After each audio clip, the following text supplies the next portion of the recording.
जम्मू कश्मीर में पुंछ राजौरी की सीट पर इलेक्शन डिले कर दिया गया है। 25 मई को वहां पर इलेक्शन होगा, लेकिन इस पूरे मामले को लेकर विवाद हो गया है। एक तरफ पीपल्स डेमोक्रेटिक पार्टी यानी पीडीपी इस पूरे मामले को लेकर प्रदर्शन कर रही है, तो एनसी भी तमाम तरह के आरोप लगा रही है। ज़्यादा बातचीत के लिए हमारे साथ हैं जम्मू कश्मीर के पूर्व डिप्टी सीएम कविंदर गुप्ता जी। जिस तरीके से तमाम तरह के आरोप हैं वो, और सीधे तौर पर भाजपा निशाने पर है, ये जो जिस तरीके से इलेक्शन डिले किया गया उसको लेकर भी विवाद। देखिए, इसमें भारतीय जनता पार्टी ना तो वहाँ से लड़ रही है, ना इस प्रकार का भी कोई इरादा है। इलेक्शन कमीशन ऑफ इंडिया का ये काम है, समय और स्थिति को देखते हुए और जिस प्रकार से वहाँ पर बर्फबारी हुई है, तो उसके कारण से अगर डिले किया जाता है तो अ, ये इलेक्शन कमीशन का मामला है। ये इन लोगों को फ्रस्ट्रेशन है, खामखा भारतीय जनता पार्टी पर इल्ज़ाम लगाते हैं। भारतीय जनता पार्टी ने वहाँ पर जो आधार बनाया है, आज जो गुजर समाज है, पहाड़ी समाज है, इन्होंने पिछले 70 साल में, चाहे वो शेख अब्दुल्ला का ख़ानदान हो, चाहे मुफ्ती मोहम्मद सैयद का ख़ानदान हो, उन लोगों के लिए कुछ नहीं किया। उन लोगों को दूसरे दर्जे का नागरिक बना के रखा गया। आज भारतीय जनता पार्टी ने जब उनको अधिकार दिए हैं, 9 सीटें एससी के लिए, एसटी के लिए रिजर्व की हैं, तो इनको तकलीफ होना स्वाभाविक बात है। लेकिन आज जिस तरीके से श्रीनगर में पीडीपी ने प्रदर्शन किया और जो पूरा डेमोन्स्ट्रेशन उन्होंने किया, इलेक्शन कमीशन के खिलाफ किया, और उसमें आरोप लगाया कि कुछ पार्टियों को फ़ायदा पहुंचाने की कोशिश की जा रही है। देखिए, एक इंडिपेंडेंट दायरा है इलेक्शन कमीशन ऑफ इंडिया, तो पार्टियां जो भी फ्रे में होंगी, वोट तो लोगों ने डालने हैं। आज इतना हाईटेक ज़माना है कि स्वयं अपनी प्रेरणा से कोई भी मतदाता वोट डालता है। अब कश्मीर में उनकी स्थिति क्या है ये डिपेंड करता है, लेकिन उनको शायद जिस प्रकार से उमर अब्दुल्ला ने कहा है कि ये चाहते हैं कि गुजर का वोट ना पड़े। गुजर का वोट आपने कुछ किया होता तो गुजर का वोट आपको डलता, आपने किया उनके लिए कुछ नहीं। आज जब सरकार ने उनको बहुत से ऐसे जो उनका हक बनता था उसको दिया है, तो उनको तकलीफ़ हो रही है। बाकी बिना कारण से जब बहुत सी ऐसी परिस्थितियां हैं वहाँ पर, जो बर्फबारी, दूसरी चीज़ें, तो उन सभी कारणों से इस इलेक्शन को डिले किया गया है। तो इससे ज़्यादा मुझे कुछ नहीं जाना है। लेकिन अगर उमर अब्दुल्ला की बात करें, वो तो ये आरोप लगा रहे हैं कि उनका उम्मीदवार जीतने वाला था और जीती हुई सीट थी, इसलिए उनके खिलाफ ये पूरी साजिश की गई। मुगल रोड बंद है तो क्या हुआ, और बहुत से रास्ते हैं। देखिए, मुगल रोड और उसके रास्ते में जो भी स्थान आते हैं, वो भी इससे कहीं ना कहीं प्रभावित होते हैं, ये मानना पड़ेगा।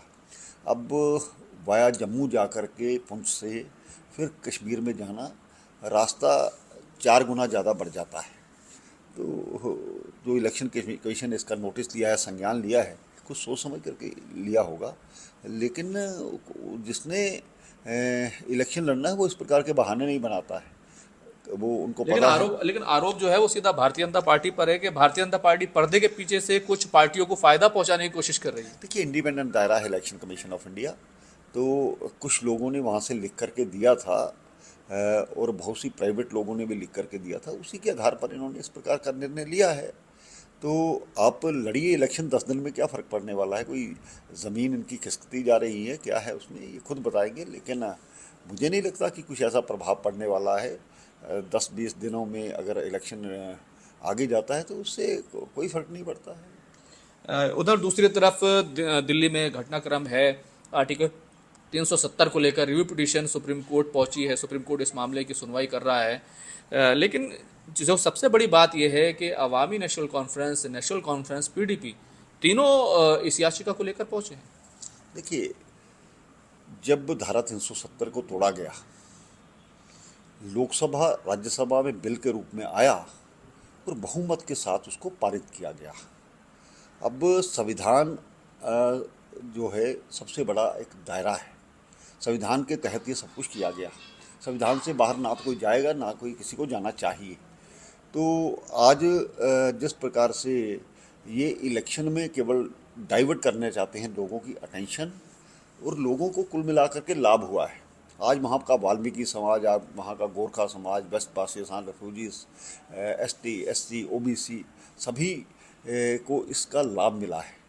तो आज पत्थरबाजी ख़त्म हुई है। आज रोज़मर्रा के जो वहाँ से ऐलान किए जाते थे बंद रखने के 2-2 महीने, आज वहाँ पर शांति व्यवस्था बनी। इनको तकलीफ़ क्यों हो रही है? मुझे नहीं लगता कि कानून के दायरे में ही सुप्रीम कोर्ट कोई निर्णय लेगी, और जो भी निर्णय होगा वो मान्य तो हमें होगा, लेकिन मुझे नहीं लगता कि कोई ऐसा जिस बिल को, जो एक्ट बन चुका हो, जिसको ख़त्म किया गया हो, निरस्त किया गया हो बहुमत से, उस पर सुप्रीम कोर्ट इनका कोई संज्ञान लेगी। लेकिन अगर देखें इस पूरे मामले में जो पिटीशंस गई हैं उसमें दो आधार बताए गए। एक तो ये कि जम्मू कश्मीर में जिस तरीके से धारा 370 को हटाया गया उसमें विचार नहीं किया गया, सुप्रीम कोर्ट उस पर फैसला लेगा। और साथ ही साथ रिऑर्गेनाइजेशन हुआ, यानी राज्य जम्मू कश्मीर राज्य का जो बंटवारा हुआ उस पर विचार है कि इस तरह का आधार बनाया गया है। तो ये जो संवैधानिक आधार है, इन तमाम चीज़ों को लेकर आप क्या कहेंगे? देखिए, इनसे राय लेने की जरूरत नहीं। भारत का सबसे बड़ा सदन लोकसभा, राज्यसभा में जब ये बात आती है, चुने हुए नुमाइंदों के बीच में ये बात आती है, उन्होंने ये निर्णय लिया है। इनसे किस प्रकार की बात करनी? इनके जो निर्णय थे उसके कारण से वहाँ पर अलगाववाद, आतंकवाद, भ्रष्टाचार, परिवारवाद और पाकिस्तान प्रस्ती, पाकिस्तान के झंडे आज वो नहीं चढ़ते तो उनको तकलीफ़ क्यों हो रही है? आज वहाँ पर भारत का झंडा शान से लहराता है, तिरंगा, तो इनको तकलीफ़ हो रही है। ये चाहते हैं, जो इनकी राजनीतिक दुकानदारी चला करती थी आज वो नहीं है, चलने भी नहीं देंगे। और मिलिटेंसी का जो खात्मा हुआ है वो कहीं ना कहीं इनको तकलीफ़ देते हैं।